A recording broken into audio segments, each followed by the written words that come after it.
అందరూ ఏమనుకుంటున్నారని కాదు, మనం ఏం చేయాలనుకుంటున్నామో అదే చేయాలి. ఒక ట్రెండ్ సెట్ చేయాలి. అప్పుడే మనకి అవతల వాళ్ళకి ఒక డిఫరెన్స్ ఉంటుంది.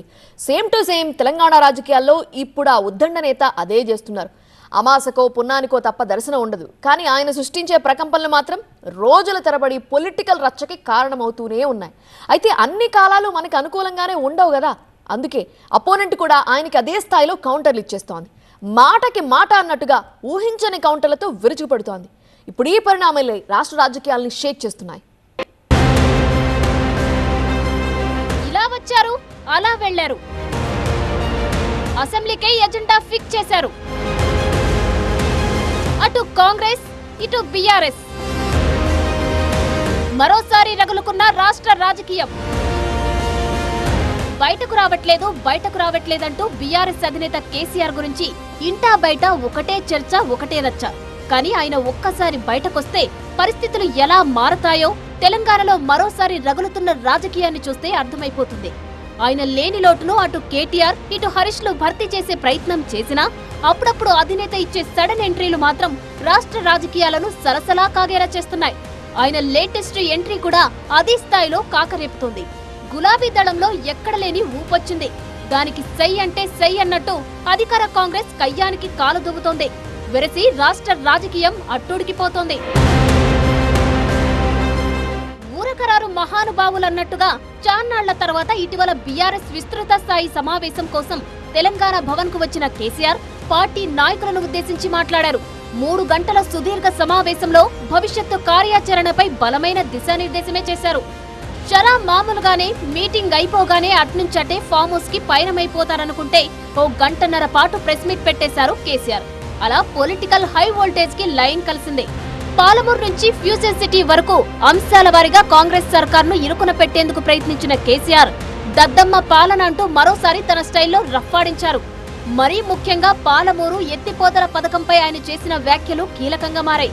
వ్యవహారం కృష్ణా జలాలపై రచ్చకు దారితీసింది. ఇక తగ్గేదిలే అన్నట్టుగా తోలు తీస్తామంటూ ఆయన చేసిన హెచ్చరిక ప్రభుత్వ పెద్దలను గట్టిగానే తాకింది. మాకు 2 బాధ్యతల్ని, ఒకటి తెలంగాణ తెచ్చిన పార్టీగా, రెండవది ప్రధాన ప్రతిపక్షంగా కూడా కంపల్సరీ మా డ్యూటీ మేము చేయాలి.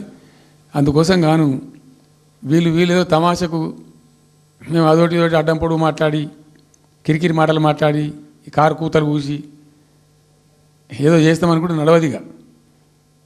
ఈ ఏళ్ళ దాకా వేరే కథ, రేపటి నుంచి వేరే తోలు తీస్తాం. ఎక్కడికక్కడ ప్రజలు ఖచ్చితంగా ఎక్కడికక్కడ నిలబెట్టే ప్రయత్నం చేస్తాం. మరి ఈ స్థాయి హెచ్చరికలు చేసిన ఆయన అసెంబ్లీ సెషన్ లో పాల్గొన్నారా అంటే అది లేదు.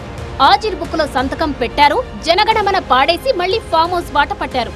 అంత మాత్రాన ఆయన ప్రస్తావన అక్కడితో ఆగిందా అంటే అస్సలు లేదనే చెప్పాలి. కేసీఆర్ ఎజెండానే శాసనసభకు ఎజెండాగా మారిపోయింది. అదేదో మంత్రం వేసినట్టు 5 రోజుల సభలో తొలి రోజు పక్కన పెడితే మిగతా 4 రోజులు కేసీఆర్ విసిరిన నీళ్లు అనే మహిమాన్విత నిమ్మకాయ చుట్టూనే తిరిగాయి సభా చర్చలు. కృష్ణా జలాలపై నువ్వా నేనా అన్నట్టు బీఆర్ఎస్ కాంగ్రెస్ లు సవాళ్లు విసురుకోవడం, రాయలసీమ లిఫ్ట్ ఇరిగేషన్ తెర మీదకు రావడంతో మళ్లీ రగులుకున్న ఆంధ్ర తెలంగాణ నీళ్ల జగడం. ఇలా ఒక్కటేమిటి, ఎంత రచ్చ జరగాలో అంత జరిగింది, ఇంకా జరుగుతోంది. కృష్ణా జలాల విషయంలో పోటాపోటీ పవర్ పాయింట్ ప్రెజెంటేషన్లతో అటు సభలో సర్కారు, ఇటు బయటేమో సారుకారు హోరెత్తించేశాయి. ఇంత జరగడానికి కారణమెవరయ్యా అంటే మళ్లీ కేసీఆర్ వైపే చూడక తప్పదు. మరాయన సభలో ఉన్నారా అంటే అది లేదు.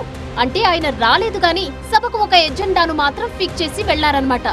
నిండు సభలో ఎంఐఎం ఎమ్మెల్యే అక్బరుద్దీన్ చేసిన వ్యాఖ్యలే దీనికి సాక్ష్యం. The one who doesn't come to the house is dictating the agenda for this house. I don't know how can one who doesn't come dictates us.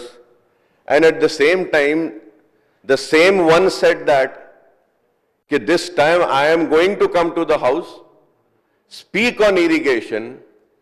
So sad when the one says that he will come, his party MLAs disappeared. Akbaruddin మాటల్లో తప్పేం లేదన్నది విశ్లేషకుల మాట. ఎన్నికల్లో ఓడినా, మాజీగా మారినా రాష్ట్ర రాజకీయాల్ని తన చుట్టూ తిప్పుకోవడంలో కేసీఆర్ సక్సెస్ అయ్యారని చెప్పొచ్చు. అయితే అటు అధికార కాంగ్రెస్ కూడా తగ్గేదేలే అన్నట్టుగా వ్యవహరించింది. కేసీఆర్ చేసిన విమర్శలకు, విసిరిన అస్త్రాలకు అసెంబ్లీ వేదికగా అంతే ధీటుగా బదులిచ్చింది ప్రభుత్వం. అన్ని ప్రశ్నలకు సమాధానం చెప్పేందుకు తాము సిద్ధమన్నట్టుగా బలమైన వ్యూహంతో పనిచేసింది.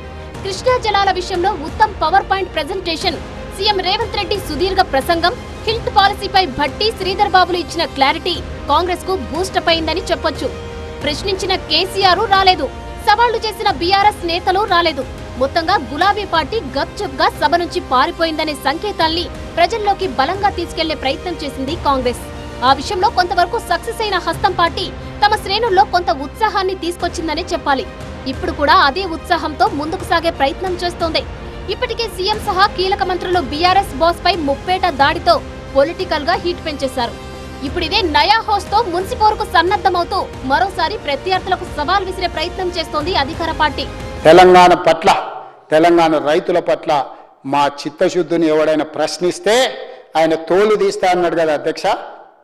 తోలు తీయడమే కాదు, నాలుక కోస్తాం అధ్యక్ష. ఇంకేదైనా మాట్లాడు, ఇంకేదైనా విమర్శించు, మా చిత్తశుద్ధి, మా నిజాయితీ, మా నిబద్ధత పట్ల అడ్డగోలుగా మాట్లాడితే తోలు తీస్తాను వాళ్ళ నాలుక కోస్తా అధ్యక్ష. ఈ పదాలు అన్పార్లమెంటరీ అయితే మీరు రికార్డుల నుంచి తొలగిస్తుండొచ్చు, కానీ ప్రజల మధ్యలో శాశ్వతంగా రిజిస్టర్ చేయడానికి నేను అధికారికంగా ఈ మాట మాట్లాడుతున్నా అధ్యక్ష.